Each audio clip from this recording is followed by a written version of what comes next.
Hello viewers, welcome to Tallarevu రుచులు. ఏంటి video open చేయగానే ఇప్పి మ్యాజిక్ మసాలా కనిపిస్తుంది అనుకుంటున్నారా? దీని టేస్ట్ అస్సలు బాగోదు అనుకుంటున్నారా?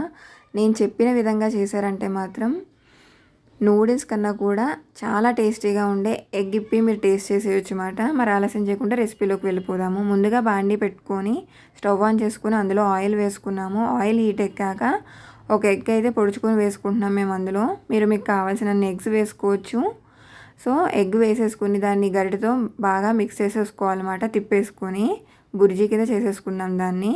అది కొద్దిగా కుక్ అవుతున్నప్పుడే మనం అందులో ఒక 1/2 టేబుల్ స్పూన్ పసుపు, అలాగే మన స్పైస్కి తగినంత కారం అండ్ రుచికి సరిపడినంత రుచికి సరిపడినంత ఉప్పు వేసుకుందాము. ఇవన్నీ కూడా వేసుకొని ఇంకో 3 to 4 మినిట్స్ సిమ్లో ఉడకనిద్దాము. ఇవన్నీ కూడా ఎగ్కి బాగా పడతాయి అండ్ ఎగ్ కూడా బాగా కుక్ అవుతుంది.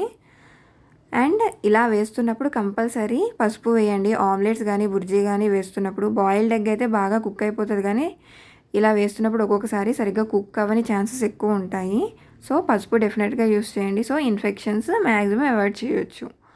సో అవి తీసుకుని పక్కన పెట్టేసుకున్నాక ఇప్పుడు బాండీలో ఒక 150 ml వరకు వాటర్ వేసుకొని, అలాగే టేస్ట్ మేకర్ వేసుకుని వాటర్ని మరగనిద్దాము. వాటర్ మరుగుతున్నప్పుడే మనం ఒక ఇప్పి అయితే వేసుకుంటున్నాం. నేను 1 ఇప్పీకి 150 ml వాటర్ యూస్ చేస్తున్నాను.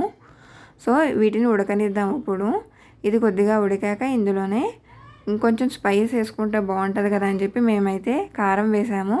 అలాగే కొద్దిగా సాల్ట్ కూడా వేసుకున్నాము ఎక్స్ట్రా టేస్ట్ కోసం అని చెప్పి. ఇందులో సాల్ట్ సరిపోదు, కొంచెం చప్పగా అనిపిస్తుంది.